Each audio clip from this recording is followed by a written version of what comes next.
আসসালামু আলাইকুম। আমি মোহাম্মদ রেজাল হলাদার আপনাদের সাথে আছি। সুপ্রিয় দর্শক, দৈনিক ইত্তেফাকে লিখেছেন সরকারি চাকরিজীবীদের নতুন পে স্কেল প্রক্রিয়া দিন 5 এপ্রিল এটা প্রকাশ করেছেন। যাই হোক, কী লিখেছেন আগে একটু আপনাদের সাথে শেয়ার করি, পরে বিশ্লেষণ করব। সরকারি চাকরিজীবীদের জন্য নতুন বেতন কাঠামো নির্ধারণে প্রক্রিয়া অনুসরণ করে কাজ চলছে বলে জানিয়েছেন প্রধানমন্ত্রীর অর্থ পরিকল্পনা উপদেষ্টা ডক্টর রাশেদ আল মাহমুদ তিতুমির।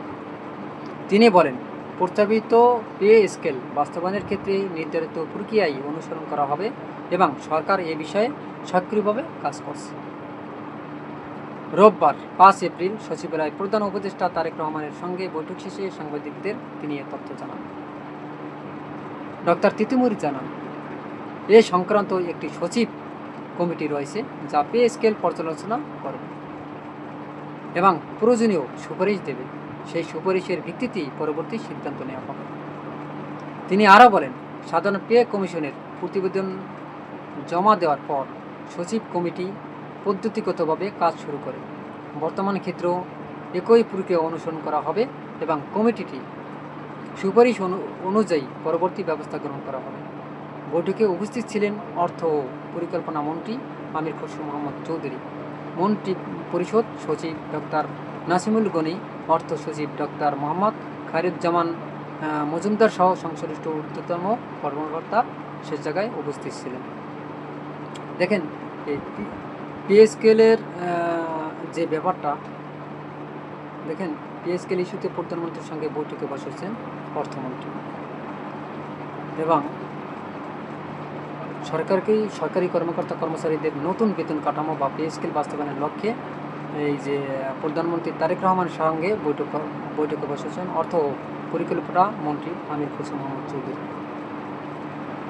প্রধানমন্ত্রীর কার্যালয়ে অনুষ্ঠিত এই উচ্চ পর্যায়ের বৈঠকে অর্থ সচিব মোহাম্মদ খায়রুজ্জামান মজুমদার সহ সরকারের ঊর্ধ্বতম কর্মকর্তারা উপস্থিত থাকবেন। অর্থ মন্ত্রণালয় সূত্রে এই তথ্য নিশ্চিত হয়ে গেছে। আসলে একটা কথা না বললেই নয়। দেখেন, আমার মনে হয় এই যে সরকারি কর্মকর্তা কর্মচারীদের আসলে কপালটা খারাপ কীভাবে দেখেন, যখন মানে একটা পে স্কেলের দাবি নিয়ে আসবে, যদি শেখ হাসিনা টার্মে তারা সাহস পায় নাই, যদি তাদের গুম করে মেরে ফেলে বা হত্যা করে, এই জন্য সাহস পায় নাই অতটা।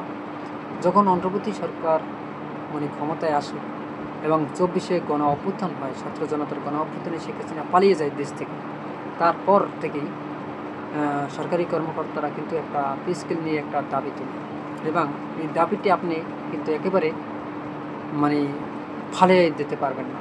কেন পারবেন না সেটা একটু বিশ্লেষণ করি। দেখেন, প্রতি 5 বছর পর তাদের একটা পে স্কেল দেওয়ার নিয়ম, সেখানে তাদের প্রায় দীর্ঘ 11 বছর হয়ে গেছে, কিন্তু 11 বছর পর্যন্ত তাদের পে স্কেলটা দিচ্ছে না। দেখেন, এই যে তাদের যে পে স্কেলটা দিচ্ছে না, এই 11 বছরের আগের যে পে স্কেল এবং বর্তমান কিন্তু জিনিসপত্রের দাম কিন্তু 11 বছর আগের তা এবং এখন এটা কিন্তু এক না, অনেক ডিফারেন্স আছে। যাই হোক, ডিফারেন্সটা হলো, অর্থাৎ 11 বছর আগে আপনার মনে করেন ডিমের দাম ছিল আপনার 6 টাকা বা 7 টাকা, এখন সেই ডিমটা 12 টাকা 14 টাকা। 11 বছর আগে আপনার তেলের দাম ছিল, আপনার সয়াবিন তেলের দাম ছিল আপনার 80 টাকা 90 টাকা, সেই তেল এখন গিয়ে দাঁড়িয়েছে 160 টাকা 70 টাকা। বর্তমানের যে বাজার আর 11 বছরের আগের বাজার কিন্তু সেম। অতএব তারা কিন্তু যে কর্মসূচি দেয় বা যাই করে, সরকারি কর্মকর্তা কর্মচারীরা যে আন্দোলন করে, এটা কিন্তু যুক্তিসঙ্গত। এতে কিন্তু আপনি তাদের বিপক্ষে কথা বলতে পারবেন না।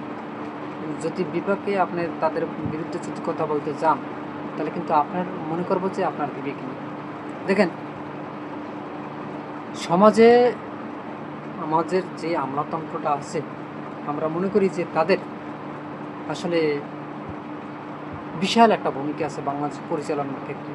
দেখেন সরকার কি করে, 5 বছর ক্ষমতা থেকে সরকার পরিচালনা করে, কিন্তু একজন আপনার সরকারি কর্মকর্তারা তারা কিন্তু প্রায় তাদের 35 বছর 30 বছর কিন্তু দেশের সেবায় কিন্তু নিয়ে যেতে থাকে।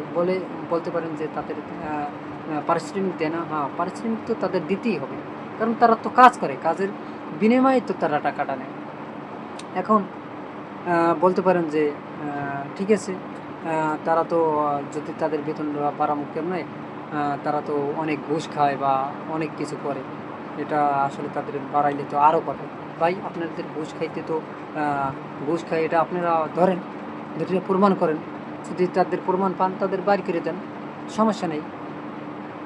তাই আপনারা মনে করেন একজন সরকারি কর্মকর্তা তারা ঘুষ খায়, সবাই কি খায়? সবাই তো খায় না। তাহলে যে খায় না তার বেতন তো কম কামাই, তাহলে তা সে চলবে কেমনে? সে সৎভাবে জীবনযাপন করবে কেমনে? একটা সরকারি কর্মকর্তা কর্মচারীর যদি বেতন আপনি পর্যাপ্ত পরিমাণ দেন, বাইরের দেশে দেখেন, আমাদের পার্শ্ববর্তী যে দেশ আছে যেমন ইন্ডিয়া, চায়না, তারপর অন্যান্য দেশ আরও আছে না পাশাপাশি প্রতিবেশী রাষ্ট্র, তাদের সরকারি কর্মকর্তাদের বেতন দেখেন, আমাদেরটা দেখেন, তারা পরিমাপ করে বিবেক করে তাদের দেন। তারপর তাদের আপনি ঘুষ বন্ধ করে দেন, সমস্যা নেই, তারা ঘুষ খাবে না। যেমন একজনের বেতন যদি সর্বনিম্ন আপনি 50,000 60,000 করেন, 60,000 70,000 করেন, তোমরা আর ঘুষ খাইতে পারবে না, তারা খাবে না। তারা চলতে পারে না বিত্তেই তো আপনারা দুর্নীতির পথ দেখাই দেন সরকাররা। এটা সরকার তাদের বাধ্য করে ঘুষ খাওয়ার জন্য। একজনের বেতন যদি এখন বর্তমানে আপনি 15,000 ধরেন, বর্তমান বাজার পাই 6 জন ফ্যামিলি নিয়ে 15,000 কি চলা সম্ভব? বলেন, আপনারা বিবেক করে বলেন। যাই হোক, এখন বর্তমানে কিন্তু এই অর্থমন্ত্রী আমির খসরু তিনি কিন্তু প্রধানমন্ত্রীর সাথে এটা নিয়ে বৈঠকে বসেছেন, এটা নিয়ে কথা হয়েছে। আসুন কি কথা হয়েছে সেটা নিয়ে কিছু আলোচনা করি। দৈনিক ইত্তেফাক থেকে সরকারি কর্মকর্তা কর্মচারীদের নতুন বেতন কাঠামো বা পে স্কেল বাস্তবায়নের লক্ষ্যে 5 এপ্রিল প্রধানমন্ত্রী তারেক রহমানের সঙ্গে বৈঠকে বসেছেন অর্থ ও পরিকল্পনা মন্ত্রী আমির খসরু মোহাম্মদ চৌধুরী। প্রধানমন্ত্রীর কার্যালয় অনুষ্ঠিত এই উচ্চ পর্যায়ের বৈঠকে অর্থ সচিব মোহাম্মদ খায়রুজ্জামান মজুমদার সহ সরকারের ঊর্ধ্বতম কর্মকর্তারা উপস্থিত থাকবেন। অর্থ মন্ত্রণালয়ের সূত্রে এই তথ্য নিশ্চিত হয়ে গেছে। গত 22 জানুয়ারি সাবেক অর্থ সচিব জাকির আহমেদ খানের নেতৃত্বে গঠিত 23 সদস্যের জাতীয় বেতন কমিশন সরকারি কর্মচারীদের বেতন ও ভাতা 100 থেকে 140% পর্যন্ত বাড়ানোর সুপারিশ সংবলিত প্রতিবেদন জমা দেয়। ওই সুপারিশে সর্বনিম্ন দাবির বেতন 8,250 টাকা থেকে বাড়িয়ে 20,000 টাকা এবং সর্বোচ্চ দাবির বেতন স্কেল 78,000 টাকা থেকে 1,60,000 টাকা নির্ধারণের প্রস্তাব করা হয়। তাই এই যে 1,60,000 টাকা যেটা বেতন পাই, এত দরকার নেই। এদেরকে সর্বোচ্চ আপনি বেতন দিতে পারেন মনে করেন 1 লাখ, এবং এই যে যেটা যাদের 8,250 টাকা বেতন তাদের করতে পারেন ভাই 20,000। দেখেন তাহলে কিন্তু মোটামুটি একটা সামঞ্জস্য আসে। আপনি একজনের দিবেন মনে করেন লক্ষ টাকার উপরে, এই যে 1,60,000 টাকা যদি তাদের বেতন বাড়ান, তাহলে তারা বেতন পাবে কত জানেন? 3 থেকে 4 লাখ টাকা, সব কিছু মিলিয়ে, বেসিক মিলিয়ে, বাসা ভাড়া টাকা মিলিয়ে। এত দরকার নেই তো। তাদের 1 লক্ষ টাকা বেতন যদি করেন তাহলে হয়তো বা 2 লাখ পেতে পারে। আর যাদের ওই যে 20,000 টাকা যদি বেতন ধরেন সর্বনিম্ন, হয়তো বা 40,000 টাকা পেতে পারে। এটা কিন্তু ঠিক আছে। যাই হোক, কমিশনের হিসাব অনুযায়ী এই নতুন পে স্কেল বাস্তবায়ন করতে সরকারের অতিরিক্ত প্রায় 1,60,000 কোটি টাকা ব্যয়ের প্রয়োজন হবে। বর্তমান সরকারি কর্মচারী ও পেনশনভোগীদের পেছনে বার্ষিক ব্যয়ের পরিমাণ প্রায় 1,31,000 কোটি টাকা। বিপুল এই ব্যয়ের সংস্থান এবং বাস্তবায়ন প্রক্রিয়া নিয়ে সরকারি নীতিগত সিদ্ধান্তের জন্যই আজকের এই জরুরি বৈঠকে ডাকা হয়েছে।